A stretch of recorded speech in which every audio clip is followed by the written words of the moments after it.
Anon vs. RGRE Part 8. We walked together at midnight. I was too far drunk to care about much. This entire morning, then the afternoon, then the evening and night had just been filled with the absurd. It came to a point where my mind could no longer care about all those threads. Sleep. I needed to sleep.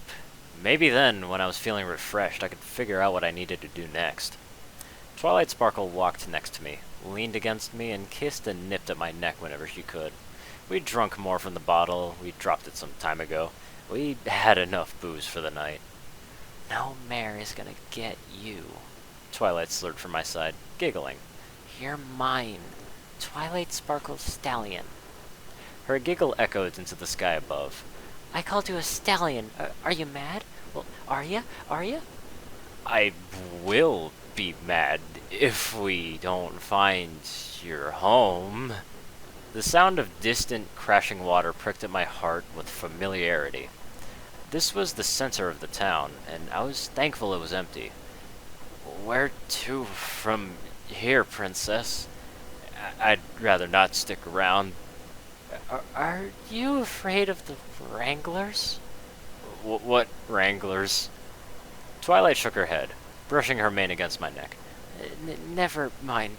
Take us past the bridge." Her silence gave way to giggles, then laughter, then giggles again. Twilight was both a delight and a pain in the ass, all at the same time. She was lucky that she just had a nice ass to begin with. A pony ass. Fuck, why was I such a fucking creepin' freak? I ignored myself. Taking us over the bridge, I focused on getting us home. Myself in a bed where I could finally sleep. The calm of night, free of mares and stallions, had given me some time to think. And all I could think about was how much I still needed to recover. Anon? Yeah. I really like you. And I sorta like you too. Why did you freak out today? I blinked. What? I looked over at Twilight. She had retreated behind her mane, hiding her eyes from my sight. Her head was turned slightly away. Back at the fountain today, you looked so scared. Not afraid, not spooked. She gulped. But terrified. I looked straight ahead. I didn't have to bother about having to worry about her gaze. Twilight hid it from me. My heart leaped in my chest all the same, though. My ears burned slightly. The softness of her body rubbing against mine was a welcome delight, but at the same time, it made me burn up all the more.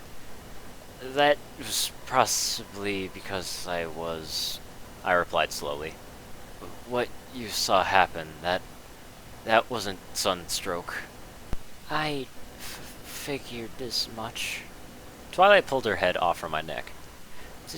Do you mind if I ask? I closed my eyes.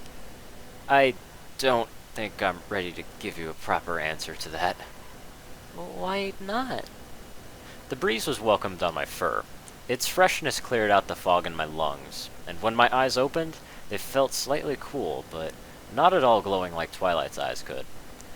I think you already know the reason to that, Twilight. Because you don't trust me? Because I don't trust anyone! The words had started calm, but snowballed into a shout. Don't you get it? I'm a nobody! I exhaled, feeling steam rise up from my lips. I don't know who I am. I don't know how I got into this place.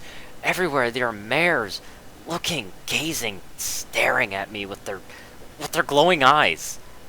Twilight was silent for a second. But our eyes don't glow. They do, for me anyway.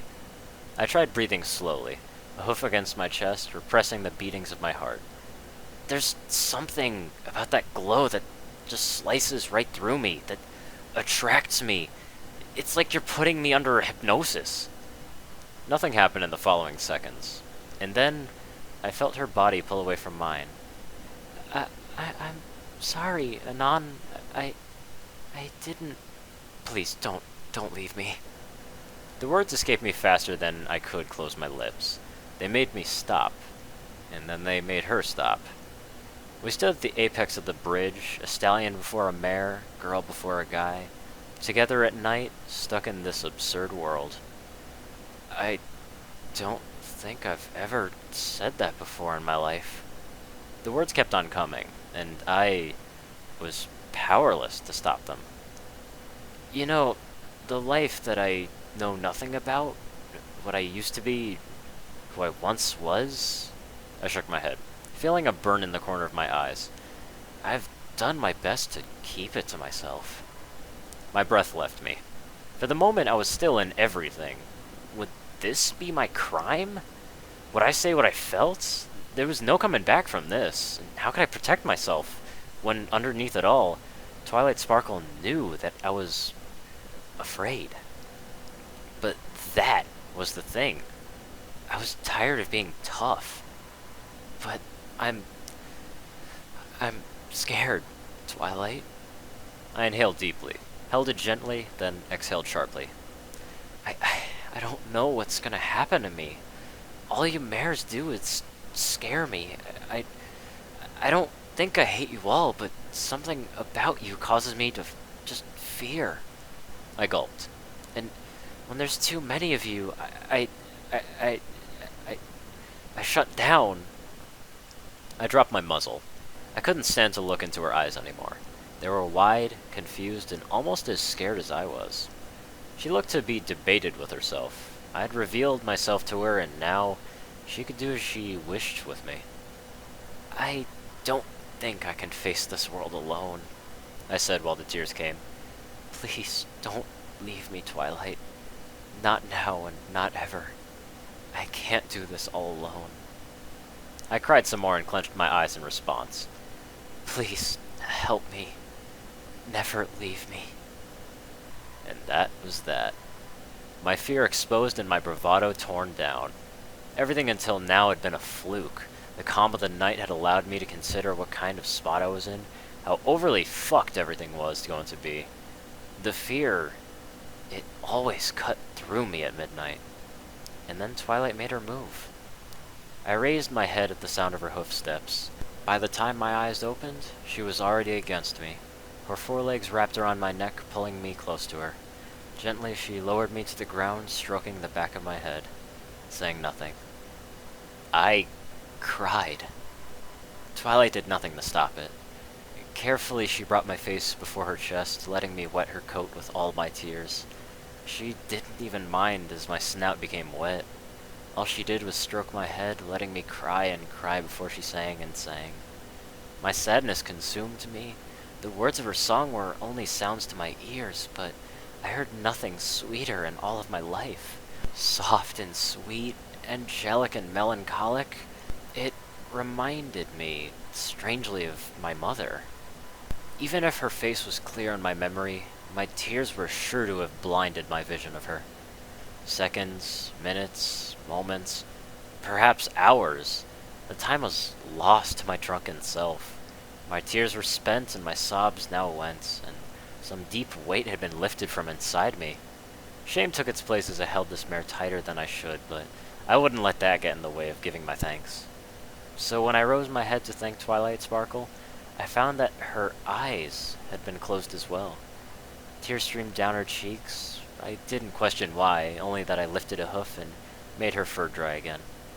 Her eyes reopened at the touch. She stared at me in unlike a way any time before. Glowing violet, but no longer violent with lust. They glowed for a reason the haze of my mind could not work out, but something that made my heart deeply felt. We hugged. I threw my forelegs around her neck, and Twilight did the same with mine. Our muzzles rested on each other's shoulders, our chests pressed together, our coats rubbed against one another. I inhaled, and she exhaled. Warmth was about us. The strands of our tails became mixed. This wasn't a mare taking a stallion for herself, but rather a girl and a boy finding comfort in one another. The feeling and sensation were new and fresh, and I knew that this was something I had not found in the world before this one. Trust me, Anon. Twilight lifted her muzzle to my ears, whispering, I haven't been the nicest mare to you. When we met, I didn't know how different you were from the rest. She rubbed her cheek down my neck. No matter what, I want to help you. There's just so much about this world you don't know. I pulled back an inch. Trust me, I know. I just didn't want to admit it is all. Twilight pulled back, smiling. You have a right to be scared, Anon. The reason why you swear so much, I think I understand it now. She shook her head. There's just so much to you that I wasn't expecting, and I'm sorry if I treated you wrong. I let my eyes drop. I think that blame is on us both. I gulped, lifting my gaze to hers again. You seem like a nice girl, Twilight. If our communication was clear between us, if we could trust each other, I let my shoulders drop with an exhale, then maybe we'll both make it through this alive. Twilight blinked. You'll trust me then? I smiled. Only if you trust me. I wasn't about to tell her that she was the only one I could trust in this crazy, crazy world. Twilight did something I also wasn't expecting. She leaned forward, taking me by the lips, pressing only gently. Her eyes were closed and her cheeks were warm. Chance. She had taken a chance and was now waiting for a response. I couldn't deny the pleasant feeling anymore. I kissed her back. Unlike the lust before, this was soft and gentle, an exchange that kept my heart steady. It was a feeling of safety, a sensation of warmth, and a confirmation of good things yet to come. Wordlessly, we stood up, our lips still locked. Twilight led the way, taking charge, and I was glad to follow. Everything blurred around me, and I still felt myself in a haze. For a second, I swore there was a flash. Maybe there was one, but the next thing I knew, I was staring at glass. It had gotten dark. The place was made dim only by the trickle of moonlight flooding in by a window. I was standing before some dresser. It had a mirror in it, and I saw myself, my own reflection. A dark green stallion with an unruly mane swept back. No horns and no wings. A question mark on my flank, though. I didn't have time to reflect on that. Only what else I saw in the glass. Twilight was on the long circular bed behind me, dressed in frilly stockings and fuzzy socks that covered her legs. She was rolling a hoof in the air, beckoning me towards her, and I followed her request. I climbed onto the bed, moaning as the cushion took some of my weight. I came over to Twilight, and with a smirk, she crawled backwards underneath me, a little game of chase we were playing. Finally, her head hit the pillows, and she had herself propped up under me. I went for a kiss, and then I went for another. The wet smacks of our kissing resounded off the walls. Slowly I laid my body on top of her, relishing in how her soft, purple fur caressed against my own, how her body pressed under mine. She was perfect, and she was mine. Twilight giggled. I can feel something hard growing on. I didn't respond. Tell me, do I get you hard, Anon? I didn't respond. You know that I like you, right? Twilight went on. You're the first stallion to make me feel this way. All the rest, although I love them, simply require too much care, but you're the first equal I've gone face to face with. I didn't respond. And I'm glad you chose me. She continued to speak, but she was getting harder to hear. Out of all the mares to trust your first time with, you trusted me. Listen, Anon, I hope I'm not getting ahead of myself, but I think I may love you. I didn't respond. Anon, did you hear what I said? I didn't respond. Anon, do you feel the same way? I responded with a snore and promptly fell asleep. What the fuck, Anon? I smiled in my sleep.